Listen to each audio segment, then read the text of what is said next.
Hello and welcome to Broadcasting Scotland. My name is Lewis McGlynn. Hello and welcome to Broadcasting Scotland. My name is Saoirse Healy. Hello and welcome to Broadcasting Scotland. My name is Donald C. Stewart.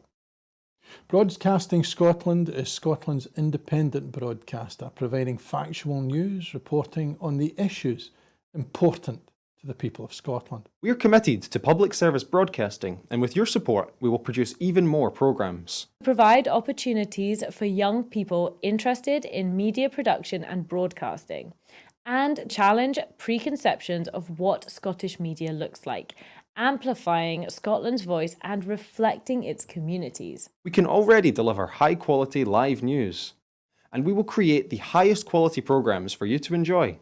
But we can only do that with your support. So please subscribe to and share our channel or donate to Broadcasting Scotland via the link in the description. Thank you. Thank you. Thank you.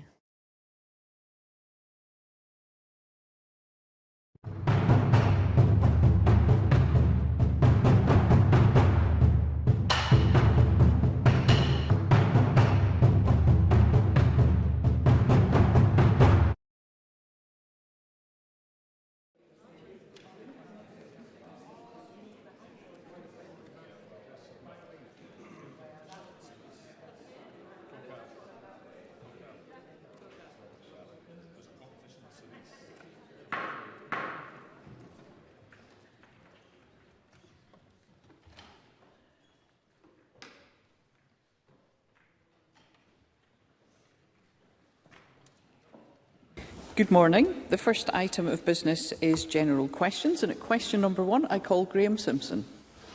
Many thanks, Presiding Officer. To ask the Scottish Government what consideration it's given to removing free bus passes from people who abuse the system. Cabinet Secretary Fiona Hislop. The vast majority of passengers travelling under the National Concessionary Travel Scheme behave appropriately. However, a minority of people of all ages abuse their entitlement, including to commit offences, and this can result in serious harm to bus employees and passengers. That is simply not acceptable. Bus operators can already restrict their services in line with their own conditions of carriage, and Transport Scotland has prioritised work with operators and other stakeholders to develop further sanctions, including removal of passes and preventative measures. Graham Simpson. Can I thank the Cabinet Secretary for that answer, and can I also thank her for the work that we've done jointly on this issue. I've enjoyed working with her while I was Transport Spokesman, and we have spoken about this issue before. I think she has the powers to do something, so I wonder if she could confirm that. Will she agree to meet unions who are affected by this kind of antisocial behaviour, and can she put any kind of timescale on any sort of action? Thank you. Cabinet Secretary. So, first of all, can I also thank Graham Simpson for his constructive, considered and intelligent approach to his position as opposition transport spokesperson. I think he's got a passion for the issue, so I'm sure he'll continue taking interest in transport. On the substance of his points, yes, in terms of meeting the unions, I'll be doing so this afternoon, in fact, so I will continue my dialogue with them. I would point out that the legislation underpinning the National Concessionary Travel Scheme doesn't make specific provision for moving access to the scheme itself unless it's misused, for example, fraudulently allowing another person to use their card. So we are working on that. So that might need changes to the main scheme itself. So it's a challenge to give you timescales at this point, but I know he's been persistent in this issue and I will continue. Christine Graham. Thank you, Presiding Officer. Can I say that I initially shared the concerns of Graham Simpson, but that I have to say that that was initially, and that in recent months, matters have settled down on the buses with the under-22 concessionary scheme. But I'd be pleased if the Minister would keep the Parliament at large informed of any changes to that scheme, bringing in any penalties or removal of the card if necessary. Cabinet Secretary. Of course, I will keep members informed of any progress. Of course, in Scotland, we aim to promote an agenda where children are prevented from getting involved in offending behaviour and supporting them effectively when they do so. So there's a whole range of issues to prevent and tackle antisocial behaviour on buses that are available. Experience with ScotRail shows that body-worn cameras play an important role in deterring antisocial and criminal behaviour, and we're actively considering how this learning can apply to the bus network. Rennie. I myself have witnessed some of the shocking behaviour on buses from people of all ages, and drivers have told me just how bad it can get. Has the Transport Secretary assessed the impact of this behaviour on passenger numbers, and if not, when will she manage to do that? Secretary. I think it's an important point. I don't have information to hand if there has been an impact. I certainly will ask my officials to look into that. I would say that the young person's rail card, the young person's free bus pass for under 22s has effectively, I think, saved the bus system in many ways, because the results pandemic, where there have been a collapse in patronage and older people not coming back to bus as much as possible. So I think we need to recognise it's been a success for young people, a success for the bus companies, but where there are instances where there have been antisocial behaviour, we need to introduce different measures, and I think monitoring patronage is an important part of that. Question number 2, Ross Greer. Thank you. To ask the Scottish Government what would be required for the frequency of service on the Milngavie rail line to return to quarter early throughout the day, as was the case before the COVID-19 pandemic. Cabinet Secretary.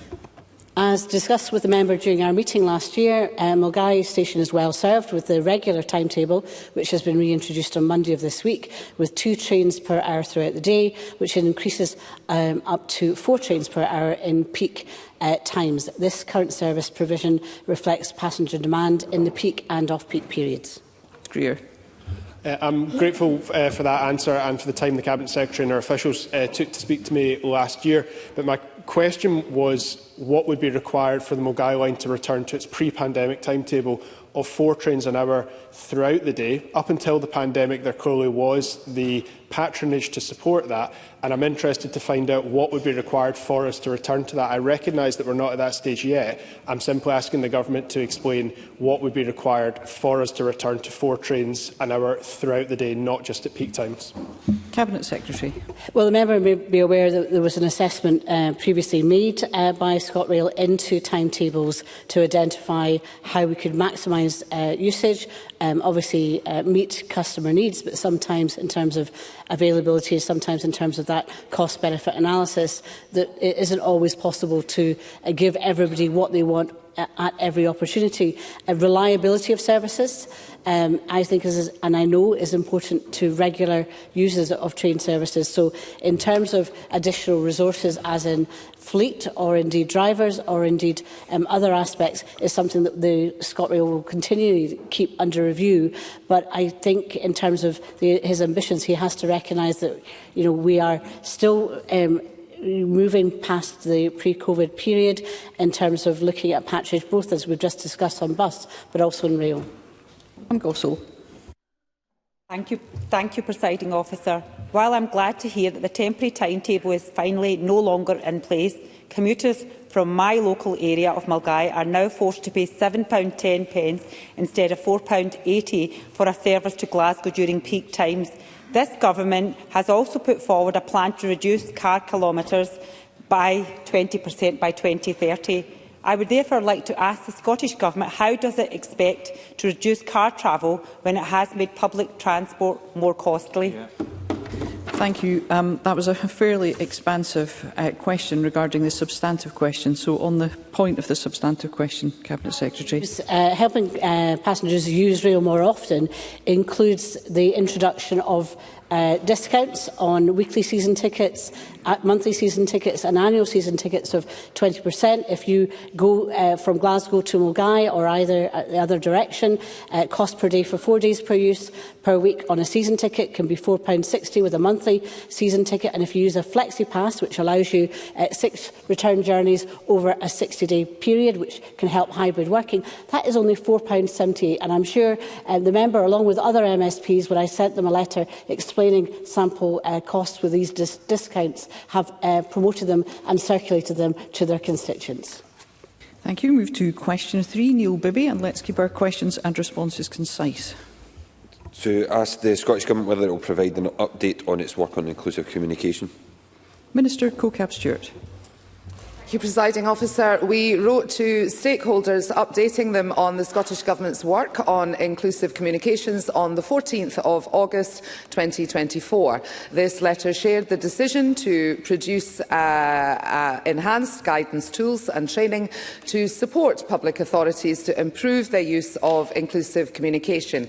This in turn should help them to better perform their general equality duty. My decision was informed by careful consideration of what we believe would make the most impact, and we have since confirmed funding for this work, and officials have begun preparations for a scoping exercise on resources and gaps. Neil Bibby. My constituent Marion Burns from Renfrewshire has to communicate through a device and has shared with me her difficulty in using public services. In a recent letter to me, the Minister turned down the opportunity to meet with Marion and others with similar lived experience. This is despite her predecessor as Minister suggesting a meeting, presumably because there was a recognition that work on inclusive communications should involve inclusive communications with those with inclusive communication needs, so they can provide an invaluable insight into their experience. So can I ask the Minister, will she reconsider and meet my constituent and others at the earliest opportunity? Minister. I thank Neil Bibby for that question, and I note that he has been consistent on this issue and has raised it many times on behalf of his constituent. 5 months now into the job, I am quite happy to take up his challenge and have a look at that. Question number 4, Liam Kerr. Presiding Officer, to ask the Scottish Government what impact it anticipates that the planned closure of Grangemouth oil refinery will have on the Forties Pipeline System and associated jobs and businesses. Cabinet Secretary Kate Forbes. Well, we continue to engage constructively with businesses at Grangemouth to fully understand the impact that the closure of the refinery will have on the area, in particular on employment.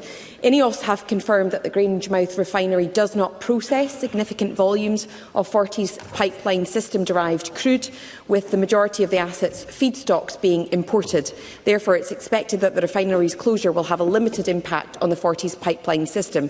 More generally, and as outlined in the Scottish Government's draft energy strategy, oil extracted from the North Sea is predominantly exported to international markets. Liam Kerr.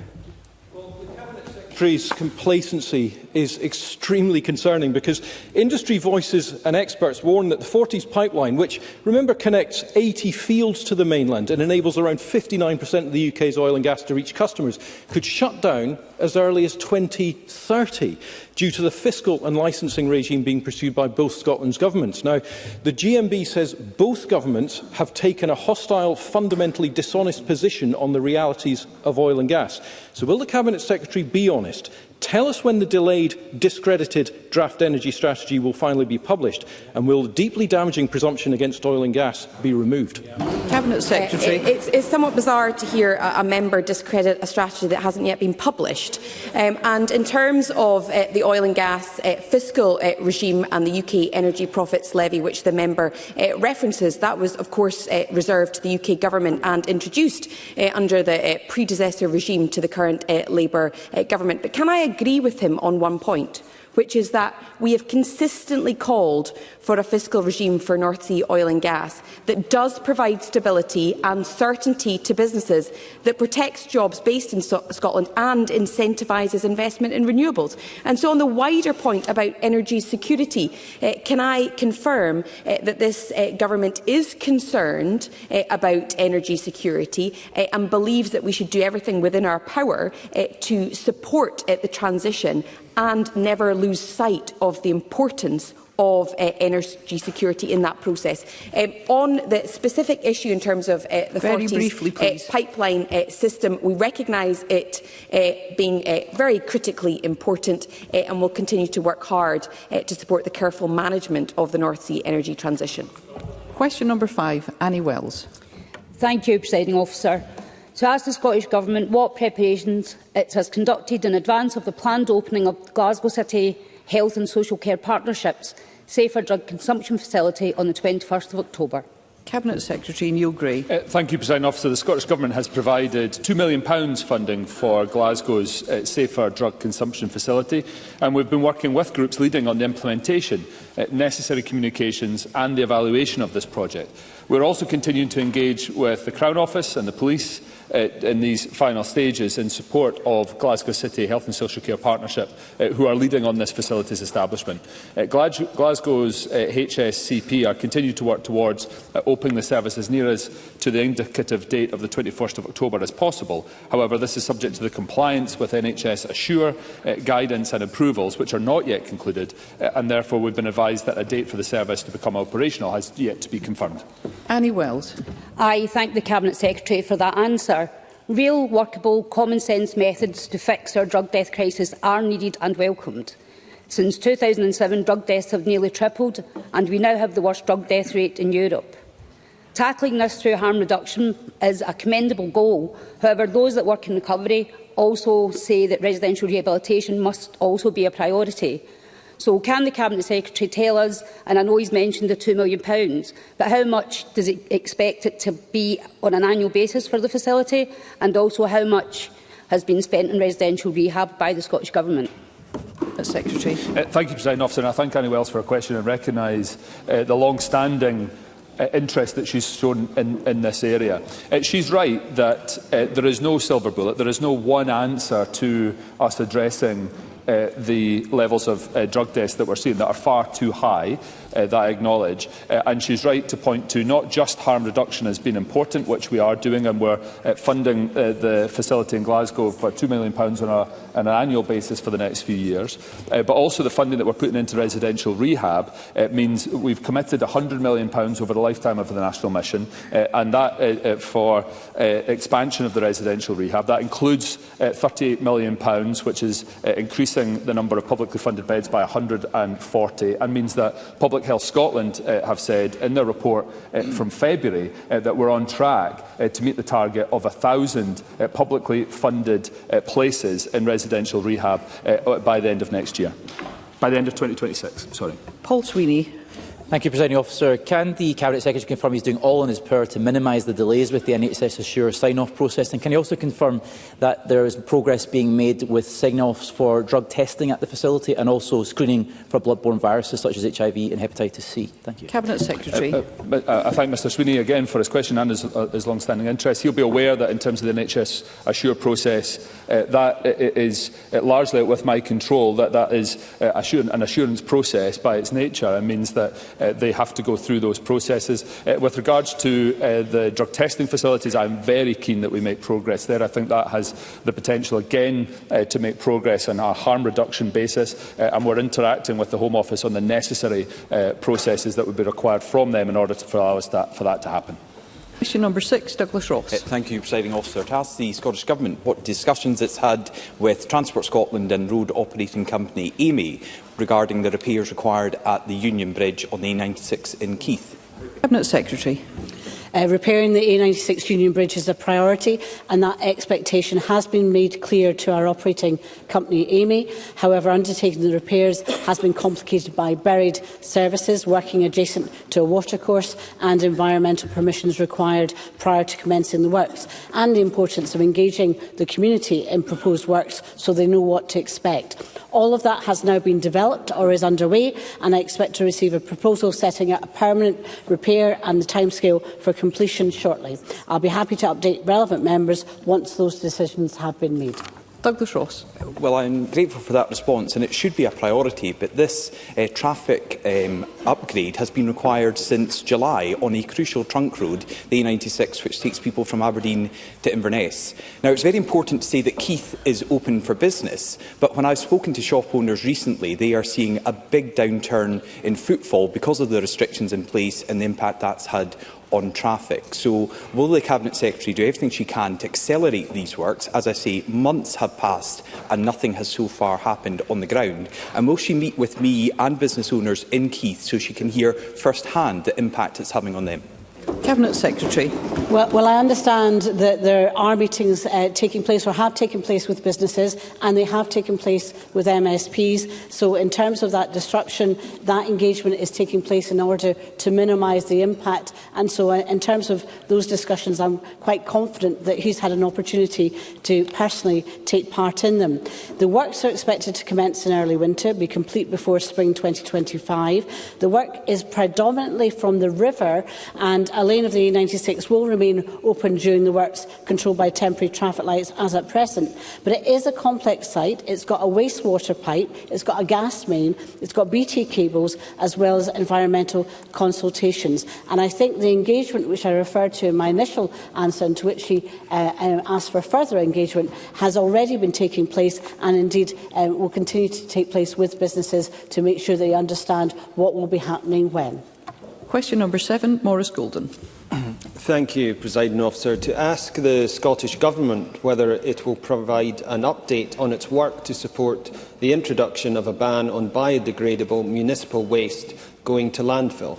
Mr Gillian Martin. Thank you, Presiding Officer. Scotland was the first nation in the UK to introduce a ban on landfilling biodegradable municipal waste, and 29 local authorities have arrangements in place to comply with the ban, which comes into force on the 31st of December 2025. Zero Waste Scotland continues to provide support to local authorities without arrangements to ensure that they are able to meet the requirement on the 31st of December 2025, and will publish an updated analysis of residual waste management capacity in Scotland in mid-October. UK statistics on waste published on the 28th of September this year show a decrease of 53% of biodegradable municipal waste going to landfill in Scotland since 2010, in part reflecting the preparations for the forthcoming ban. Maurice Golden. Thank the Cabinet Secretary for that answer. The Scottish Government accepts there is a risk of incineration overcapacity within as little as 2 years of the landfill ban being introduced. But despite claiming to oppose incinerators, a loophole means those already with planning permission can go ahead. In fact, an extra 420,000 tonnes of capacity became operational in just the past 2 years. The loophole can be closed, so how will the Cabinet Secretary prevent Scotland becoming the ashtray of Europe? Cabinet Secretary. Well, there are powers with SEPA to make impartial assessments and put pollution prevention and control regulations in place in accordance, make decisions relating to environmental permits in accordance with those regulations.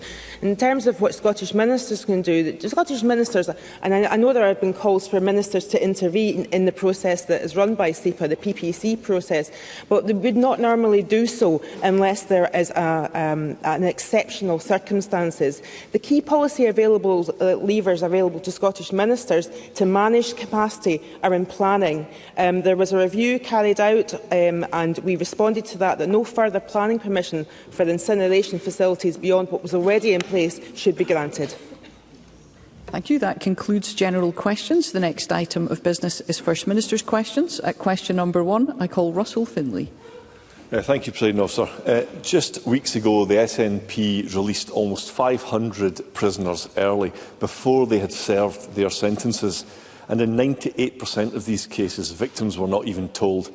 The Government is now considering the early release of some of the most dangerous criminals in Scotland. And I'd like to ask, does John Swinney believe that this is the right thing to do? First Minister. Presiding Officer, I understand the seriousness of the issues that Mr Finlay puts to me today, and we have to address the rising prison population in a sustainable and effective way. The Government took measures which were explained fully to Parliament, and they only took place once we had parliamentary consent to the steps that we took. And my view fundamentally is that there is a difficulty about the rise in the prison population. The prison population this morning is sitting at 8,322. It's at a very high level, and ministers are concerned for the well-being of prison officer staff and for prisoners as a consequence of the level of congestion there is in our prisons. So we have to act, and the Cabinet Secretary will give a statement to Parliament this afternoon on these issues. Russell Finlay. Thank you. In 2015, John Swinney's government ended automatic early release of prisoners serving sentences of more than 4 years. My party voted against it because we believe it should have gone further by applying to both short and long-term prisoners. And so did the SNP, at least at one stage. Nicola Sturgeon even said, and I quote, "Our objective remains to end the policy of automatic early release completely." John Swinney might be even softer in crime than Nicola Sturgeon. Victims groups feel that killers, rapists, domestic abusers, drug dealers and child abusers could be freed early. So does the First Minister personally believe they should be let out without any consideration of victims or public safety? First Minister. President Officer, if we follow the logic of what Mr Finlay said in his question to me and the Conservative position that he articulated from 2015, that would result in a much higher prison population than we have today, because it would result in prisoners serving longer than was the case, and we would have an even more congested and, I would say, fundamentally unsafe prison estate if that was to be the case.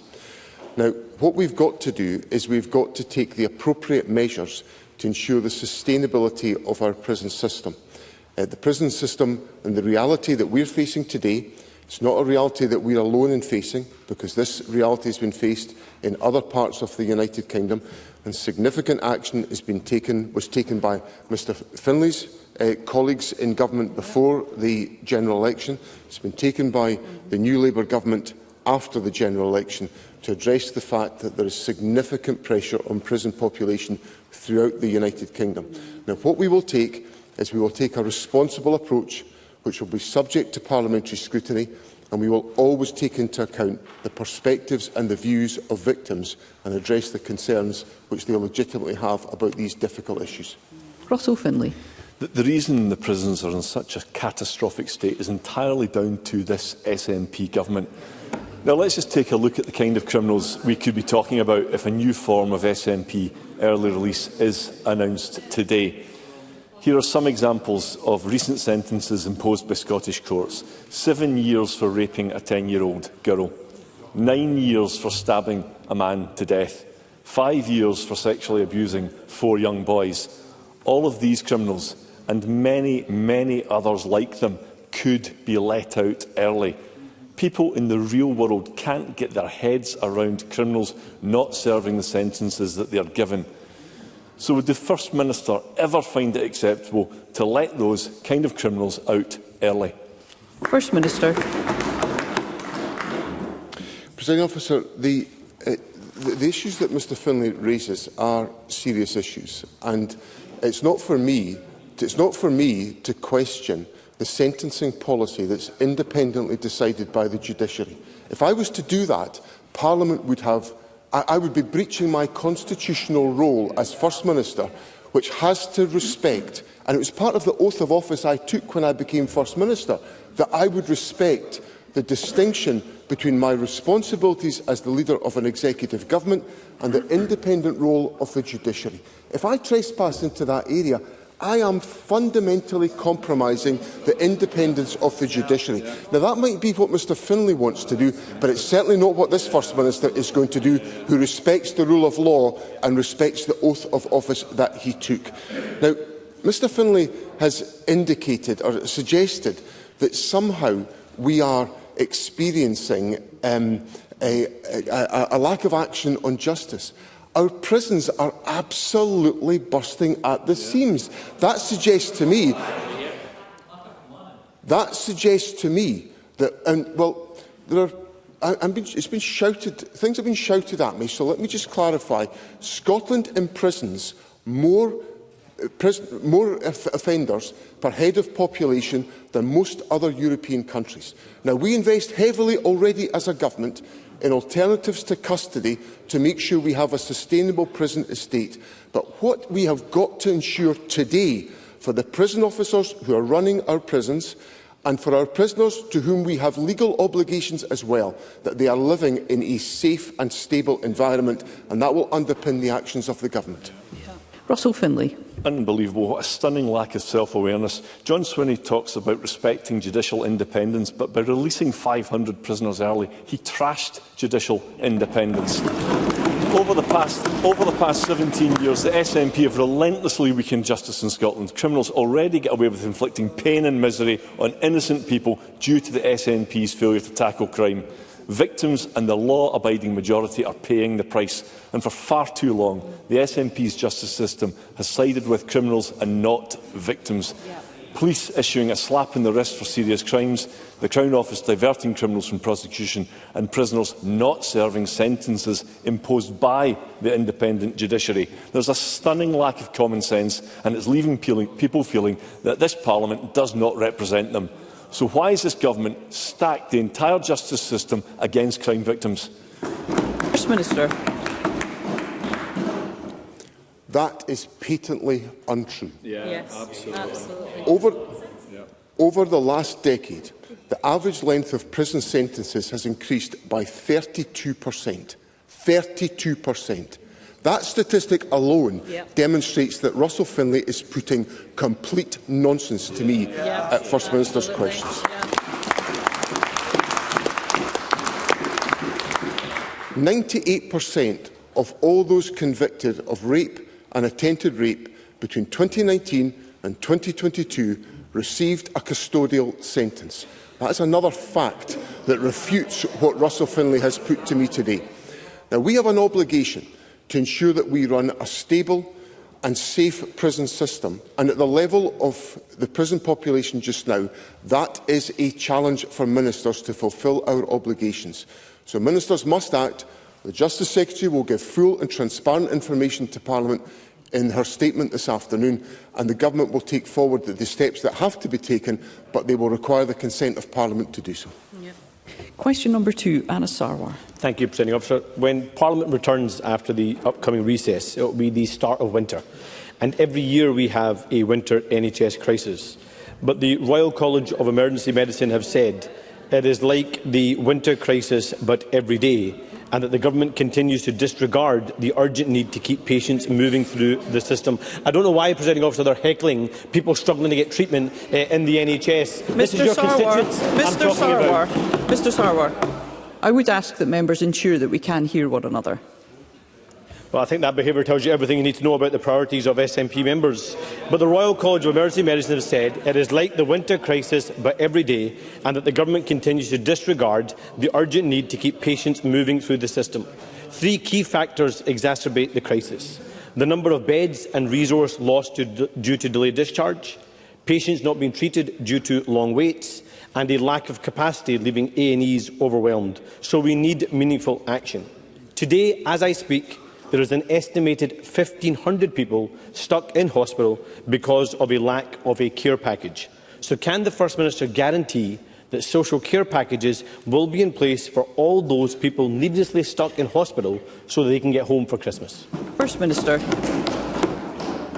President Officer, I acknowledge the challenges that Mr Sarwar puts to me, and he will know from the previous exchanges we've had in other weeks that the issue of delayed discharge occupies a significant proportion of my time and the attention of the Health Secretary, because delayed discharge is at too high a level, and it's at too high a level for the start of winter. So I'm deeply concerned about that issue.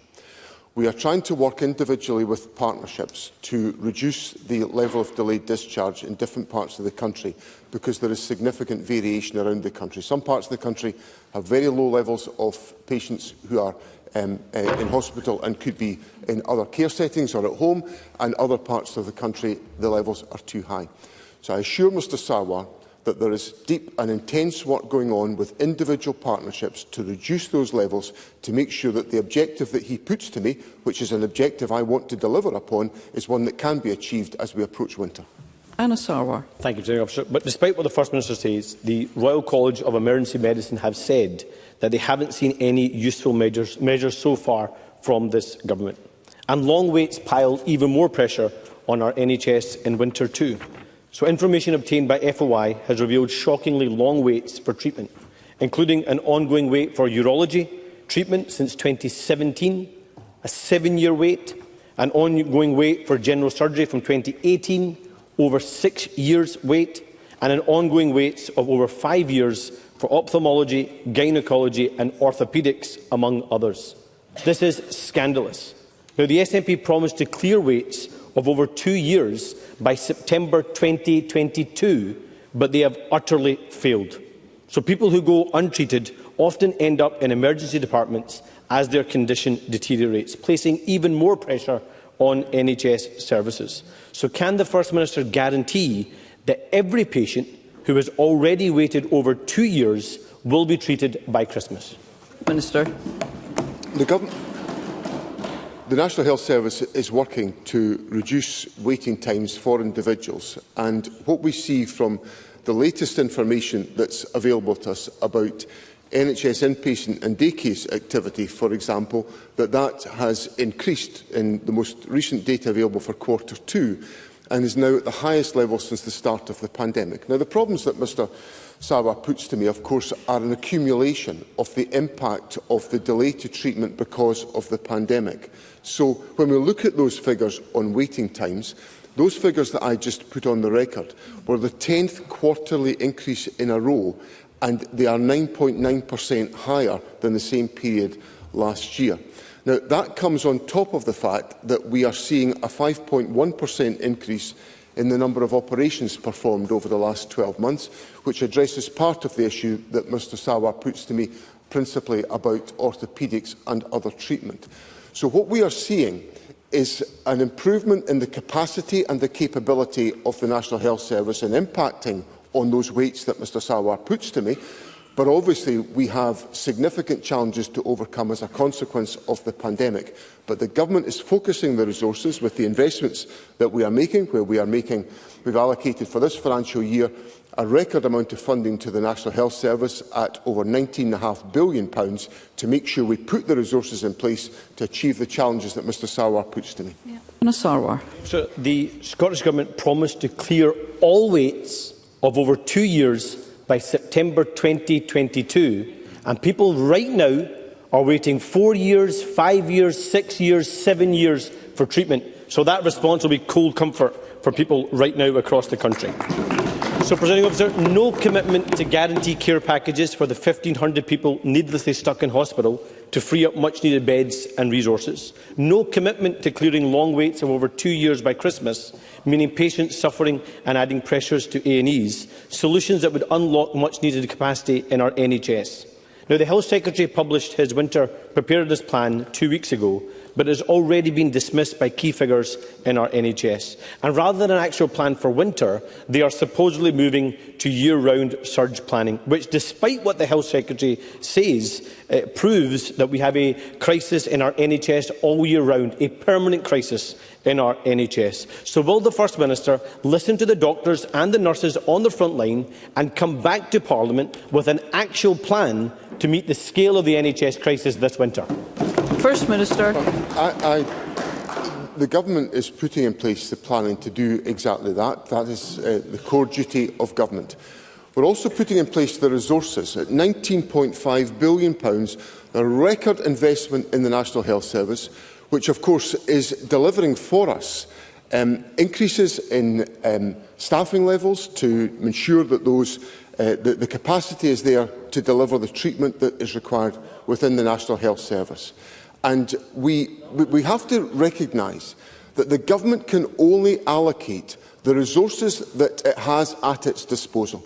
And we are allocating a record amount of funding. Now, as Mr Sarwar knows, because we've rehearsed these points many times before, in the climate of austerity that we have wrestled with for the last 14 years from the Conservative Government, places significant challenges on the resources that we have put in place. But we have exceeded the amount of money that was allocated through the Barnett formula to the Health Service. We've exceeded that because of the commitment of this Government.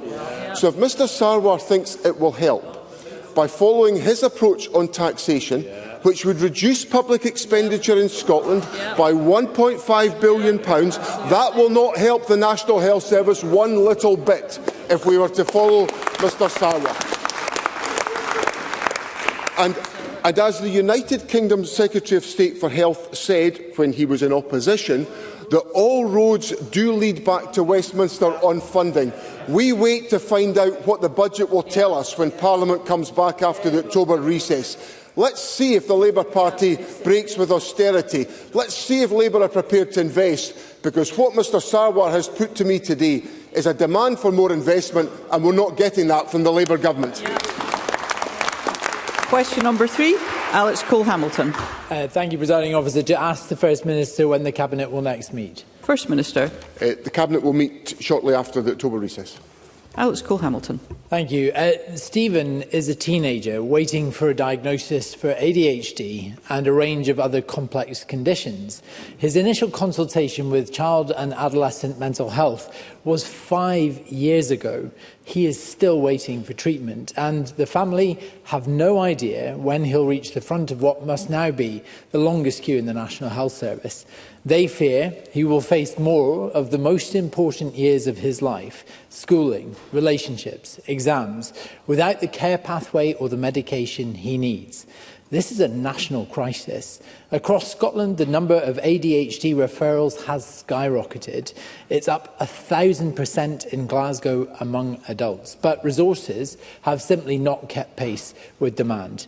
Today is World Mental Health Day, and we know ADHD can often present alongside other conditions, including anxiety and depression. So can I ask the First Minister, when we get to next year's World Mental Health Day, will Stephen and others like him still be waiting for care? First Minister. Presiding Officer, first of all, I'm sorry that Stephen has waited as long as Mr Cole-Hamilton has narrated to me today. And if he wishes to furnish me with the information about the case, I will, of course, look into that case and see what can be established. What I would say to reassure Mr Cole-Hamilton is that we've seen a 15% increase in the number of people accessing CAMS services compared to the pre-pandemic levels. So in the financial year 23-24, there were 18,366 patients starting treatment in CAMS. Now, in 2022 and 23, we've seen the highest number on record of people starting treatment with CAMS. 1 in 2 children and young people referred to CAMS now start treatment within 6 weeks, which is a significant improvement on the pre-pandemic levels. Now, I know that is not comfort to address the particular circumstance that Mr Cole-Hamilton puts to me, but I would assure him that the Government has put resources into this area of activity. In 21-23, the budget was increased from £98 million to £114.8 million, an increase of 17.2%. I hope that's an indication to Mr Cole-Hamilton of the seriousness and the willing of the Government to address these issues, and we will of course commit to doing more, and will consider the points that Mr Cole-Hamilton puts to me when we settle on our budget position for the next financial year, where I hope we can make improvements on the question that Mr Cole-Hamilton puts to me. Question number 4, Claire Adamson. Thank you, Presiding Officer. To ask the First Minister what the Scottish Government response is regarding any potential impact on its Fair Work agenda and the nighttime economy in Scotland to the new UK legal framework that has come into force, requiring employers to pass all tips, gratuities and service charges on to workers. First Minister. Presiding Officer, we welcome the new legal framework which will ensure that tipping practices are fair, transparent and for the benefit of hospitality, leisure and service workers who do a great job every day serving our communities across Scotland. The legislation is a step in the right direction to improve pay and conditions for workers. The Scottish Government is committed to fair work as a key driver for achieving sustainable and inclusive economic growth and a wellbeing economy. Through our Fair Work First policy, we are using the Scottish Government's financial powers to drive fair work practice and enable Scotland to be a fair work nation by 2025. We will continue to work in partnership with business to ensure the measures enhance these important economic sectors. Claire Adamson. Thank the First Minister for his answer. I heartily warm this move as well. Employers should never seek to profit from tips given to hard-working staff. I note that under the new legislation, workers will still need to pay tax on their tips. So does the First Minister share my indignation that HMRC appears to exempt politicians from paying tax on gifts from donors, despite requiring my constituents to pay tax on gratuities in other sectors? And does he agree that this represents a clear inequity that the Labour government should amend. Minister. Presiding Officer, I think Claire Adamson makes a reasonable point. She's obviously welcomed the legislative changes, but key aspects of the income tax system continue to be reserved, such as the definition of taxable income, and this Parliament cannot effect change on matters such as tips and taxes on gifts. But she makes a very fair and reasonable point, and I'm sure it will have been heard by those who take these decisions in the United Kingdom Government, and if they're all interested in fairness, then the call that is made by Claire Adamson is one that should be acted upon. I'm not quite sure why Mr Sarwar is so agitated about this. Maybe he's got something to be worried about, but but I think the fair and substantial point made by my friend and colleague Claire Adamson is one that should be heeded. Paul O'Kane. Thank you, Presiding Officer. I am interested in fairness, which is why I welcome today that the UK Government has published the Employment Rights Bill, which will bring about the biggest increase in workers' rights in a generation, ending fire and rehire, banning exploitative zero-hours contracts and introducing day one rights. All of that in 100 days of a Labour Government. But what about the Scottish Government? Hear Mr O'Kane. What about the Scottish Government's Fair Work agenda? I and colleagues have written to Government Ministers about fair work in the nighttime economy, in social care, and we've been told that there is no support forthcoming to deliver on the promises that this government made on fair work. So I ask the First Minister, when is his government going to make good on their fair work promises? And in the spirit of new partnership, what work has the government done with the new Labour government to ensure the implementation of these workers' rights here in Scotland? First Minister. In terms of the cooperation between the Scottish Government and the United Kingdom Government, the Deputy First Minister has raised and discussed these issues with the Deputy Prime Minister, Angela Rayner, and of course I have an opportunity to meet the Prime Minister tomorrow when we both meet individually and as part of the Council of the Nations and Regions, to which I look forward tomorrow. Now, obviously, we welcome the Employment Rights Bill that's been published and will cooperate on its implementation. I am struck by the fact that the General Secretary of the Scottish Trade Union Congress has argued for the devolution of employment law to the Scottish Parliament, so that this Parliament can be insulated from the legislation which has been used by the previous Conservative government to undermine workers' and labour rights in Scotland. And of course I very much agree with the STUC on that particular point. Mr O'Kane raised with me the fact that we're at the 100 days moment. And I think it's really important that for completeness we talk about all the things that have happened in the 100 days. Because in the 100 days we've had the cut to winter fuel payments for pensioners, which nobody expected to come from a Labour government that was prepared to protect the rich and punish the poor. What on earth has the Labour Party been up to in its first 100 days in office? Question number 5, Tess White. To ask the First Minister what support the Scottish Government is providing to NHS boards in order to reduce waiting times for breast reconstruction surgery. First Minister. Presiding Officer, I am acutely aware that there are patients who have waited too long for reconstructive breast surgery, and I sincerely apologise to them for that. Reconstructive surgeries are generally highly specialised and can only be performed in certain specialist centres across Scotland, which at the current time are concentrating efforts on treating patients with trauma or active cancers. Regrettably, this means some patients are waiting longer for delayed reconstruction. As part of this year's £30 million additional investment to address backlogs, we have allocated funding to several health boards to treat patients awaiting risk-reducing mastectomy and immediate reconstruction. Building on this work, officials are now engaging with health boards to develop and progress the plan for patients with delayed reconstruction. Tess White. The Press and Journal reported that Denise Rothney was diagnosed with breast cancer in 2020. But due to the pandemic, she was told by NHS Grampian that she could have a mastectomy straight away, but not have a reconstruction at the same time because of limited surgical capacity. But 3 years on, First Minister, Denise is still waiting for her reconstruction. She's languishing at the bottom of a waiting list because, shockingly, the resources still aren't available to help her.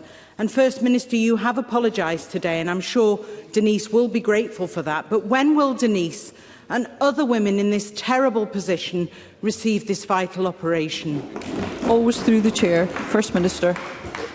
Presiding Officer, I am sorry for the circumstances that Tess White puts to me, but the explanation I've given is the explanation of the challenges that we face, that essentially clinical priority is driving the attention to addressing those patients who are facing trauma and active cancers. And we are, as I explained in my answers to Mr Sarwar, trying to make progress on the backlog of cases that emerged during the pandemic, which of course is the context of the case that Tess White puts to me.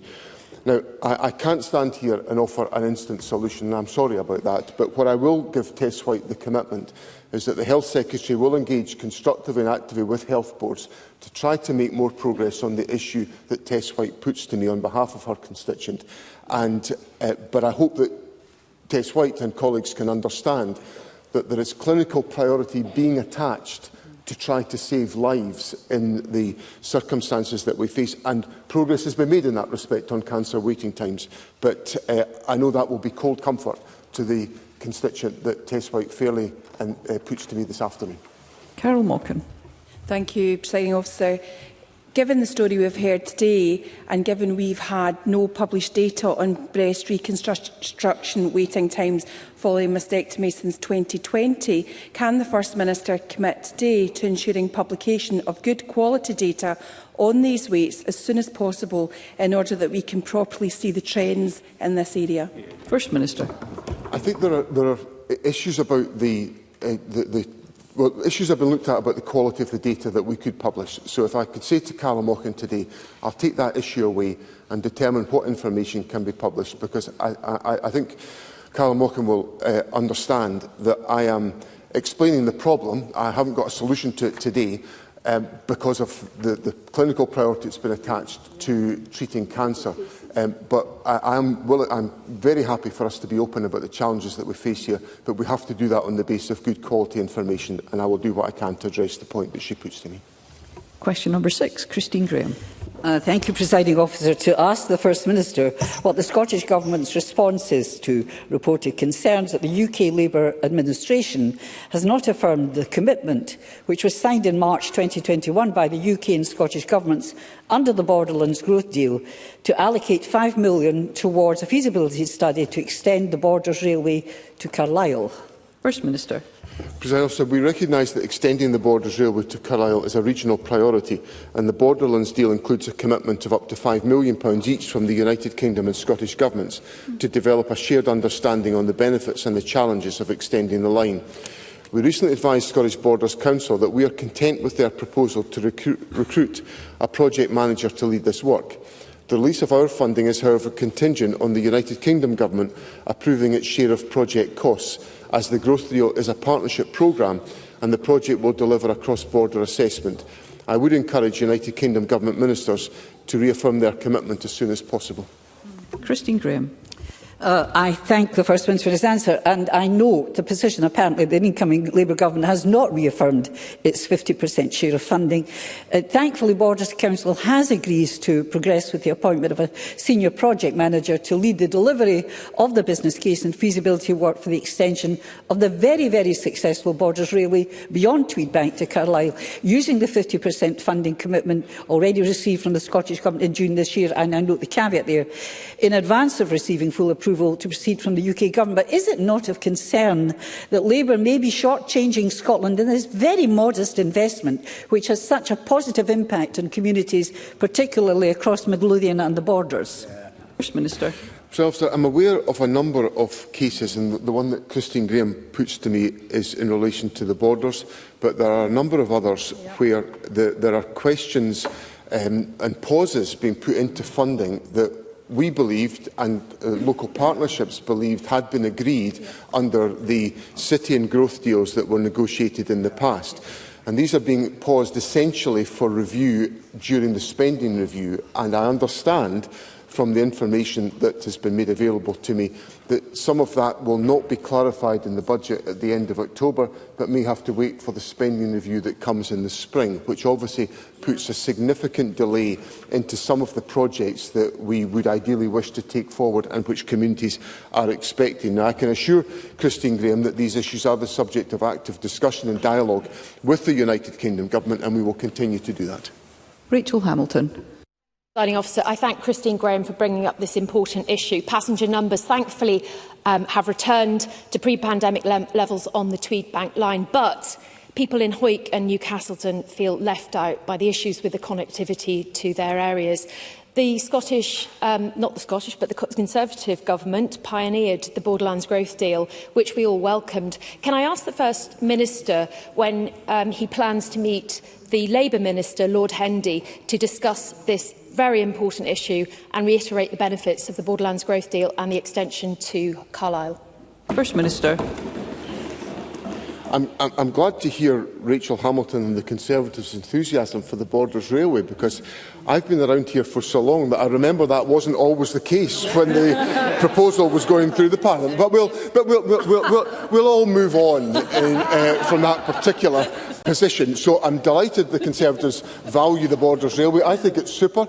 I think it's tremendous, the level of passenger numbers that have been achieved. I know there's quite often quite a lot of congestion on the Borders Railway, and we're doing our best to try to address that. The Transport Secretary takes forward all of these issues with her counterparts in the United Kingdom Government, and was actively involved in discussions on these questions just last week with the United Kingdom Government, and that will be maintained. Keith Brown. Can I thank the First Minister for that response and say that the Borders Railway was, of course, the longest new railway built in the UK for over 100 years. But on the relation to cross-border travel, rail travel, well, the First Minister acknowledged the recent announcement this week that the Labour government is looking to extend HS2 into London, but has no plans to do what was originally intended and bring it into Scotland, even though it's cost billions of pounds for a project that is meant to cost over £100 billion. The wastage is enormous, and yet there is no commitment to Scotland. Will the First Minister raise that with the UK government? I'm interested. First Minister, if I might, it is important that supplementary questions refer to the substantive question on the paper. Therefore, I am moving on to constituency and general supplementaries, and I call Michelle Thompson. Thank you, Presiding Officer. Today, the Financial Times reported that UK productivity is at its lowest level since 1850. It's also been reported that UK government ministers have been asked to model cuts to their capital expenditure plans of up to 10%. Does the First Minister share my concern about the impact this will have on both Scotland's economic prospects and its public finances? And will he continue to press the UK Labour government to reassess this and plan for growth, not austerity? First Minister. Michelle Thompson puts a very fair point to me, because we've had 14 years of the austerity experiment, and it's been a complete disaster. Our public services are under acute pressure. Productivity in the economy has not strengthened because we have not had the sustained investment that is required. Now, the Scottish Government's capital budget is facing a cut of about 9%. We are experiencing increases in costs because of multiple factors of construction cost inflation, exceeding in some circumstances 35% of costs. These are the realities that require investment in our economy. So I would appeal, in light of the question from Michelle Thompson, for the United Kingdom Government to use the budget on the 30th of October to end austerity and to start investing in the economy. That's what we need to fuel growth. Austerity has failed, and Labour will fail Scotland if they don't end austerity. Fraser. Thank you, Presiding Officer. Parents and pupils across Perth and Kinross are deeply concerned at the threat from Unison to strike for 2 weeks from the 21st of October, closing schools at the end of the local autumn holiday for a further fortnight. This action is being deliberately targeted at the First Minister's constituency and will impact on young people, many of whom already have had their schooling disrupted by COVID. Now, Unison claim they simply want the same pay rises that other public sector workers have already been awarded, but school pupils are caught in the crossfire. So what is the Scottish Government doing to try and avoid this damaging action from proceeding? First Minister. President Officer, Mr Fraser will not be surprised to know that I take this issue deadly seriously as a parent of a school pupil who stands to be affected by this in Perth and Kinross, and as well as the representative of 64,000 people in my constituency whose families stand to be affected by this. And let me be absolutely clear with Parliament, I think there is absolutely no justification for the constituents, for my constituents, to be singled out and to be targeted just because I am the First Minister of Scotland. A pay deal has been offered by local government. The government isn't even the employer here. A pay deal has been offered by the employers, which has been accepted by 2 out of the 3 trade unions. The 2 requests that were made for an offer to be made that was in excess of the offer made to the, or comparable to the offer made to local government workers in England and Wales, was fulfilled by the local government offer. And the second test was that there had to be progress towards £15 an hour and the protection of low-paid workers, and that was fulfilled by the response of local authorities. So, for that to be accepted by 2 unions and rejected by a third, and then for my constituents to be singled out for treatment just because their MSP happens to be the First Minister, I think is absolutely unacceptable. So I do hope that there can be some dialogue with the local authority employers to bring this to a conclusion, because the Government has put additional money into the financing of this offer. The Finance Secretary has had to come to this Parliament to make £500 million of spending cuts to make the investment, and there is no more government money available. Members of Parliament know the limitations of the public finances. So I appeal for this issue to be resolved speedily by dialogue between Unison and the local authority employers, where the proper dialogue should be undertaken, and for my constituents' education not to be disrupted any further just because their MSP happens to be the First Minister. Kenneth Gibson. Thank you, Presiding Officer. On Tuesday, CalMac announced that the return of Arran's resident ferry, the MV Caledonian Isles, was to be delayed again. Since it was taken out of service for its annual overhaul in January, the timescale for the vessel's return has gone from early March to June to August to September to October to mid-November. This has greatly impacted Arran's long-suffering people, businesses and visitors.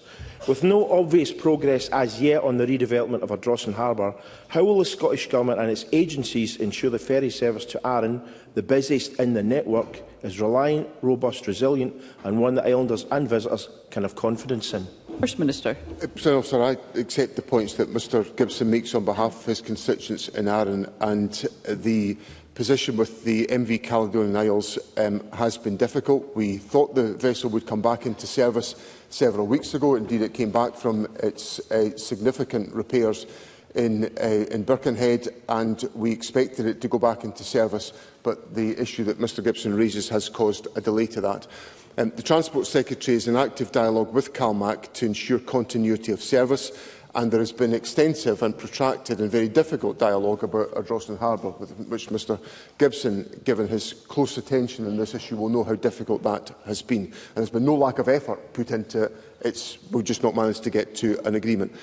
We have managed to sustain a 2-vessel service on the Ardrossan-Troon-Brodick route over the course of this period, and CalMac will endeavour to make sure that remains the case to service Mr Gibson's constituents, and the Transport Secretary will keep him updated on developments.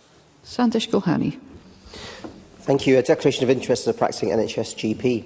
Drumchapel Health Centre in my region of Glasgow houses 5 GP practices and serves one of the most deprived areas of Scotland, with a rapidly increasing population with complex and multifaceted health issues, many of whom do not speak English.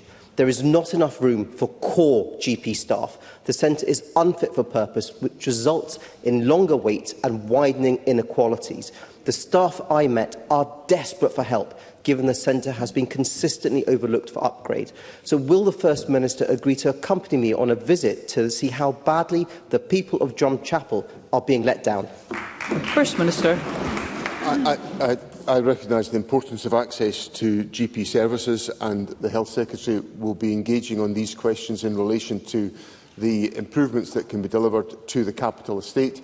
I'm sure the Health Secretary will be happy to engage with Dr Gulhani on this question and to make sure that the issues that he puts to me can be factored into the Government's capital planning. Claire Baker. Thank you very much, Presiding Officer. The first stage of hearings have now concluded into the public inquiry into the death of Sheku Bayo. The Sheku's family, who have shown grace and dignity over the last long 9 years since Sheku died, are calling for the scope of the inquiry to be widened to include the Crown Office's decision not to prosecute. Lord Brackendale, the chair of the inquiry, has urged the Scottish Government to make a decision on this as soon as possible, but the family have already waited 5 weeks on what is a matter of urgency. Can I ask when a decision will be reached by the Scottish Government, and if the First Minister recognises the pleas of the family to have closure? First Minister. I of course recognise the desire of the family to reach closure on this issue, and the Government established the public inquiry to enable that to be the case. The Deputy First Minister is fulfilling her statutory duties, which require her to consult extensively on any question of revising the terms of reference. That work is underway, and a decision will be taken as soon as possible. Maggie Chapman. Thank you, Presiding Officer. The First Minister will be aware of recent reports that the Scottish Fire Service is in a deathly spiral of decline that might lead to loss of life. What is his response to these reports, and will he endeavour to outline how the Scottish Fire and Rescue Service and the FBU can transform their service and make it fit for the future? First Minister. The position in the Scottish Fire and Rescue Service, I think, continues to be that the service delivers a high standard of commitment and service to keep people in Scotland safe. For this financial year, there was an overall increase in the Scottish Fire and Rescue Service budget of £29.3 million, which is really a very substantial increase. And the budget is now £79 million higher than it was in 2017-18. So I don't actually agree with Maggie Chapman about her characterisation of the service, because I think the service has attracted investment and the service continues to perform well and to deliver safety and security to the population. Where Maggie Chapman and I will agree is about the pressure on the public finances, and that comes from the austerity agenda, and I hope the austerity agenda is going to come to an end, because, as Maggie Chapman will know, we have to live within the resources that we have available to us. But I think we should have confidence from a service that has more firefighters per head of population in Scotland than in any other part of the United Kingdom, and that one that is well supported by the Government's financial commitments. Kevin Stewart. Thank you, Presiding Officer. Despite plenty of warm words from the new Labour government, much like their Tory predecessors, they have snubbed Scotland once again and declined to invest in the Acorn carbon capture project. Does the First Minister share my concern about the continued failure of the UK Government to understand the energy sector in the North East? And will he call on Keir Starmer to rethink and invest in Scotland's just transition? First Minister. Presiding Officer, the Acorn project that Kevin Stewart puts to me and the Scottish cluster are vital for our just transition to net zero.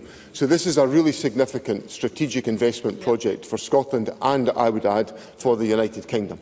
So I am very surprised that there has not been more progress made when there has been confirmation given to 2 projects south of the border, because this is so critical to our prospects. Now, as Parliament knows, I feel fundamentally misled on this project by the previous United Kingdom Government, and I want to see urgent progress on this issue, and it's one of the issues that I will be pursuing in my discussions with the Prime Minister when I see him tomorrow.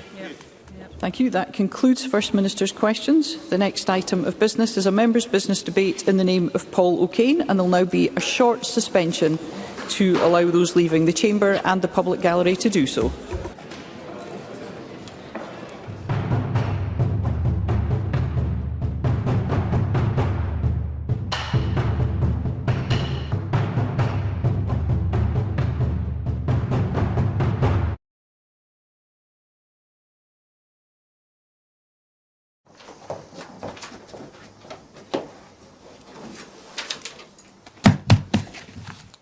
Hello and welcome to Broadcasting Scotland. My name is Lewis McGlynn.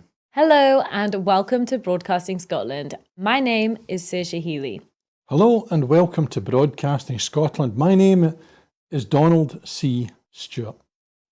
Broadcasting Scotland is Scotland's independent broadcaster, providing factual news, reporting on the issues important to the people of Scotland. We are committed to public service broadcasting, and with your support, we will produce even more programmes. Provide opportunities for young people interested in media production and broadcasting, and challenge preconceptions of what Scottish media looks like, amplifying Scotland's voice and reflecting its communities. We can already deliver high-quality live news, and we will create the highest quality programmes for you to enjoy.